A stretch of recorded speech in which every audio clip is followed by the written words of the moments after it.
dan minuman di atas muka bumi Allah Subhanahu wa ta'ala. Orang yang beriman akan anggap ini merupakan satu perkara yang besar, satu perkara yang hebat di atas muka bumi Allah Subhanahu wa ta'ala. Tambah kalau kita mengaji ilmu tasawuf, orang tasawuf lagi cukup jaga apa yang akan masuk ke dalam tenggoroknya di atas muka bumi Allah Subhanahu wa ta'ala. Kerana bagi orang tasawuf itulah yang bakal menentukan tabiat dan perilakunya di atas muka bumi Allah Subhanahu wa ta'ala.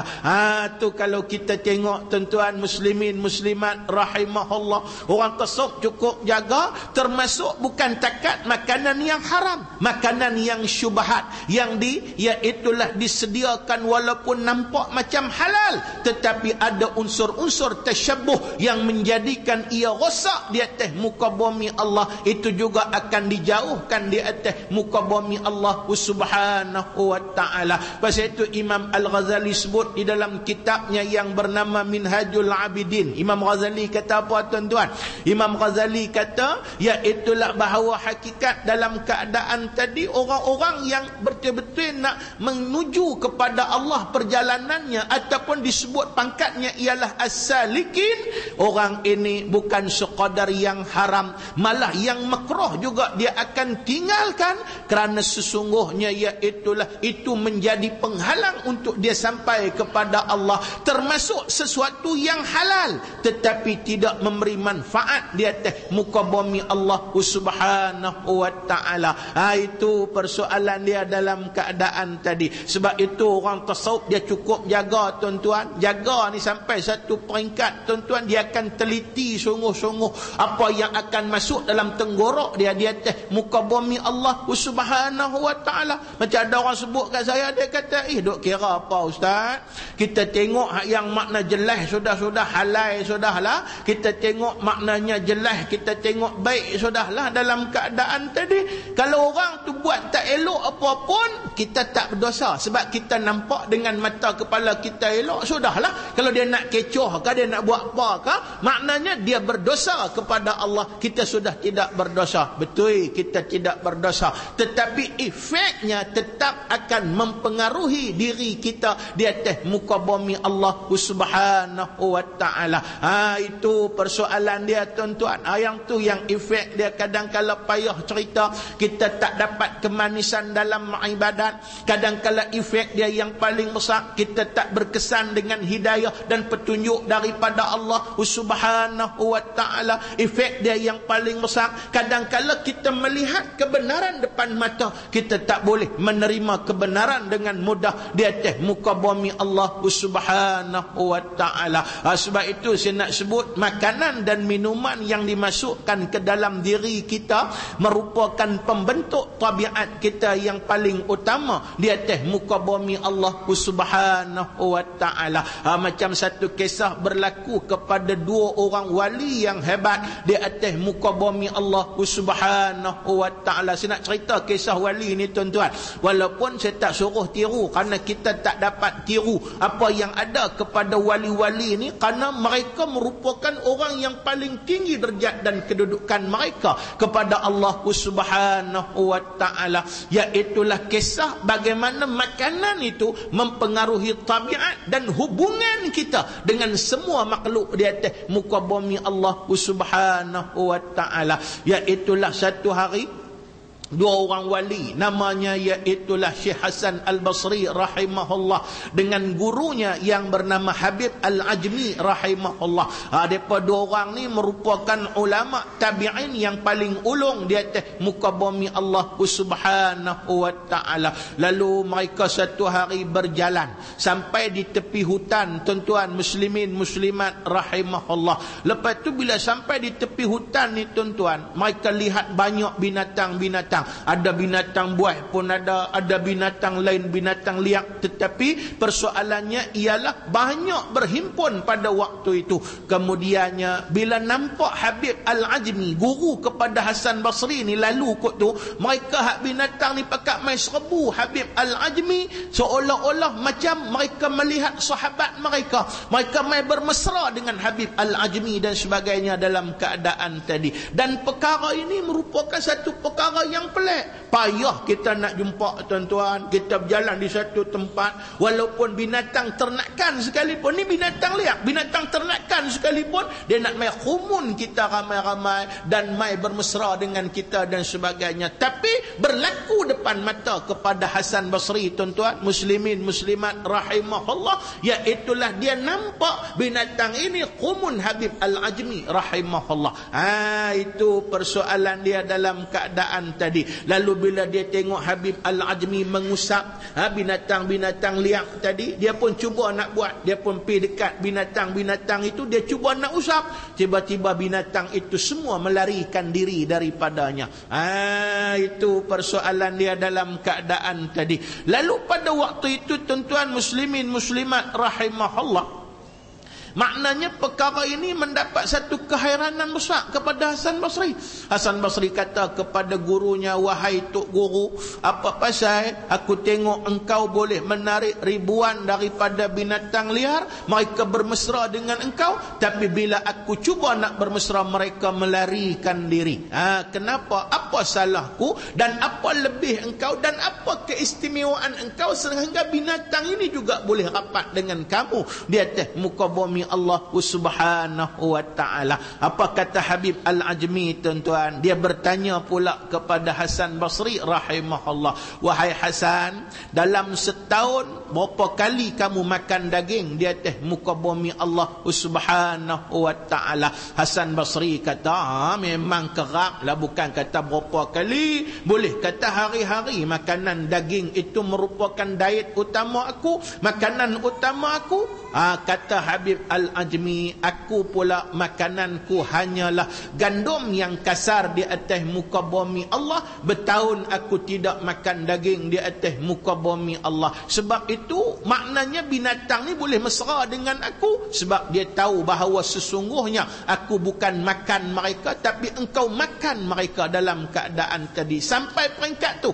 maknanya apa yang dimakan mempengaruhi tabiat hubungan di antara makhluk lain dengan kita di atas muka bumi Allah subhanahu wa ta'ala. Pasal itu saya kata, tak sah cerita ni bukan nak suruh kita ni, kalau lagu tu tak sah makan daging, pakat jadi vegetarian semua, makan sayur sudah dalam keadaan tadi, bukan nak suruh lagu tu dah. Pasal kalau kita ni pakat makan sayur semua pun tak makan daging, tuan-tuan menatang tak rapat juga. Pasal apa tuan-tuan? Pasal ibadat kita ketakat makan sayur, ibadat pun tak terang mana, perjuangan pun tak terang mana, menatang lari serupa tu juga di atas muka bumi Allah. Maknanya nak habaq apa? Saya nak habaq apa ni sebenarnya? Nak habaq kata, kenapa ulama tasawuf dia cukup jaga makanan ni tuan-tuan, hak nak masuk dalam perut, pasal dia mempengaruhi tabiat dan juga hubungan kita dengan makhluk lain di atas muka bumi Allah subhanahu wa ta'ala. Tu yang kadang bila kita mengajar tasawuf tuan-tuan, bagaimana kita nak buka hubungan kita dengan Allah, bagaimana kita nak jadikan kebinasaan itu tidak timbul kepada kita di atas muka bumi Allah subhanahu wa ta'ala.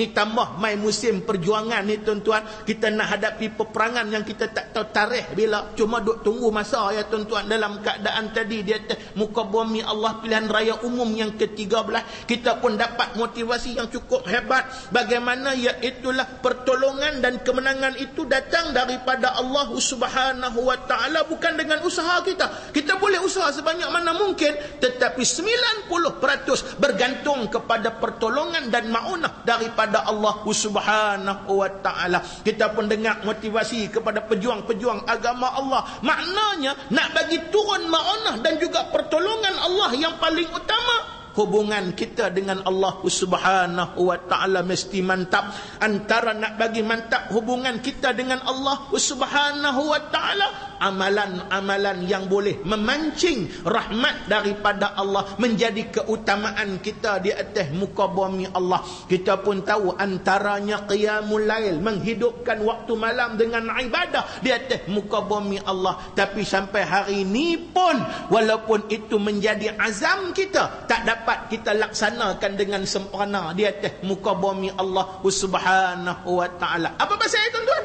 Tuan tanya apa saya? Jawab dia tadi ni. Ya itulah maknanya pemakanan dan minuman yang masuk dalam perut kita tuan-tuan untuk kita faham di atas muka bumi Allah. Sebab ia mempengaruhi tabiat menjadi penghalang utama untuk kita dekat dengan Allah Subhanahu wa ta'ala. Sebab itu orang tasawuf ni tuan-tuan, dia cukup jaga sungguh-sungguh. Tu bila kita baca kitab tasawuf, kadang-kadang dia isu kontroversi dalam masyarakat. Di satu tempat saya mengajak tuan-tuan muslimin muslimat rahimahullah, bila iaitulah disebut hukum. Hukum ni tuan-tuan dalam keadaan tadi untuk sama-sama kita mendapat keredaan daripada Allah Subhanahu wa ta'ala, iaitulah dia ada hukum wajib. Contohnya perniagaan, makanan yang boleh kita makan, dia ada kaedah hukum haram, dia ada kaedah hukum sunat, dia ada kaedah hukum makruh dan sebagainya dalam keadaan tadi. Sebab itu bagi orang tasawuf, salah satu yang dimakruhkan untuk kita masuk ke dalam perut kita, iaitulah makanan yang terhidang walaupun dalam perniagaan di atas muka bumi Allah.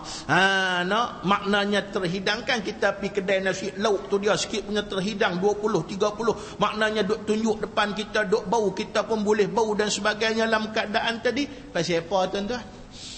Yang tu pasal apa ulama kata makruh dan sebagainya? Hilang barakah. Pasal apa hilang barakah tuan-tuan? Bila ditayang macam tu di tempat yang terbuka, orang lalu, orang tu dia tak ada duit, orang susah tuan-tuan, dia duk metelan ayak liok seorang dia lah. Dia duk makam seorang-seorang. Kalau dapat kat aku ketam duk terbeliak lagu tu, kalau dapat kat aku ikan nak yang kita kata ikan apa nama, ikan siakap duk duduk lagu tu tuan-tuan, duk cerduk duk lagu tu, kalau dapat kat aku lah, duk telayak liok seorang-seorang lah. Bila dia telan ayak liok tuan-tuan, dia teringin pada waktu itu, menyebabkan tersinggung hatinya, maka makanan itu hilang barakah daripada Allah Subhanahu wa ta'ala. Itu persoalan dia. Habis nak buat macam mana Ustaz? Boleh? Tak usah duk tunjuk. Senang faham, tak usah duk tunjuk. Habis nak niaga apa kalau tak usah tunjuk? Siapa nak masuk? Niaga nasi lauk semua bubuh belakang dalam keadaan tadi.